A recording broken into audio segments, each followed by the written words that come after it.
ஐட்டமில்ல நீங்கள் வந்து பேசுனதுக்கு காரணம் என்ன அப்படின்னா மக்கள்கிட்ட கொண்டு போய் சேர்த்துருக்கிறீங்க அப்படின்னு. அப்போது முகிலுக்கு அந்த பிளாட்ஃபார்மை கொடுத்ததுக்கு காரணம் என்ன அப்படின்னா, முகில் அவர்கள் சில விஷயங்களை நேரடியாக பேசுகிறாரு, அரசு செய்யக்கூடிய தவறுகளை சுட்டி காட்டுறாரு, இன்னும் ஆழமாக பல விஷயங்களை ஓப்பனாகவே உடச்சி பேசுகிறாரு அப்படின்ற அடிப்படையில் நம்ம மக்கள்கிட்ட கொண்டு போய் சேர்த்தோம். இப்போது முகிலுக்கு இருக்கிற தைரியம் விஜய்க்கு இல்லையா? இல்லை, நீங்கள் இந்த கேள்வி கேட்பதே தவறான. எங்கள் தலைவர் பத்திரிகையாளர்களை சந்திக்கவில்லை என்பது தவறு, மக்களை சந்தித்து கொண்டிருக்கிறார். தினந்தோறும் நீங்கள் வந்து இன்னும் அதை பார்க்கலாம்.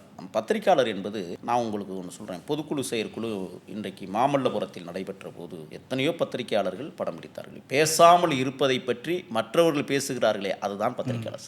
இல்லை, அதைத்தான், அதை பேச விட்டு வேடிக்கை பார்க்குறாரு, அதை பார்த்து ரசிக்கிறாரு, பார்த்து ரசிக்கிறார். பிள்ளைகளை வளர்த்து விட்டுருக்கார். இப்போ என் போன்ற குழந்தைகளை வளர்த்து விட்டுருக்கிறார். நாங்கள் பேசி கொண்டிருக்கிறோம். எப்படி பேசணும்னு எனக்கு உத்தரவிடுகிறார். எந்த மாதிரி வந்து ஊடகங்கள் இப்போ எங்களுக்கு பயிற்சி கொடுக்குற ஒரு மிகப்பெரிய ஆசானாக, பேராசானாக, இன்னும் பேராசிரியராக பணியாற்றி கொண்டிருக்கிறார். அவர் எப்படி பேசுவார்னு கொஞ்சம் யோசிச்சு பாருங்க. இல்லை, இப்போ நடக்கக்கூடிய அன்றாடம் நடக்கக்கூடிய விஷயங்களை அட்ரஸ் பண்ணுறது, நீங்கள் ஒரு செய்தி தொடர்பாளர்கள் பேசுகிறது அப்படிங்கிறது வேறு. ஒரு கட்சியினுடைய தலைவர் முக்கியமான இஷ்யூஸில் உடனே ரியாக்ட் பண்ணுறது அப்படிங்கிறது வேறு. ரெண்டுக்கு வித்தியாசம் இருக்குது. அது நீங்கள் உணர்ந்துருப்பீங்கன்னு நினைக்கிறேன்.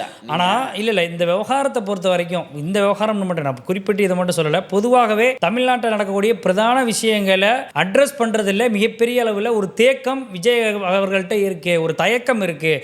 இன்னும் ஒரு படி மேலே சொல்லப்போனால் ஒரு பயம் இருக்கா அப்படின்ற ஒரு கேள்வியும் வருதில்லை. நாங்கள் எதற்கும் பயந்தவர்கள் அல்ல, எந்த களத்தையும் சந்திப்பதற்கு தயாராக. நீங்கள் முகில் இருக்கீங்க, விஜய் இருக்காரா, தலைவர் இருக்கிறார். எங்களை இயக்குவது யார்? நான் இன்னைக்கு வந்து பேசுறேன்னா அதை இயக்குவது யார்? நான் இங்க வந்திருக்கிறேன்னு சொன்னா அதை அனுப்புவது யார்? எங்கள் தலைவர் தான். அவர் எங்களை இயக்கி கொண்டிருக்கிறார். இல்ல, ஒவ்வொரு ஒரு செய்தி, குழந்தை அழுகும் தாய்தான் பாலூர், குழந்தையை பாலை சுரக்க முடியும். நாங்கள் இந்த மக்களுக்காக அழுகிறோம். எங்களை இயக்க வைப்பது எங்கள் தாய் விஜய்.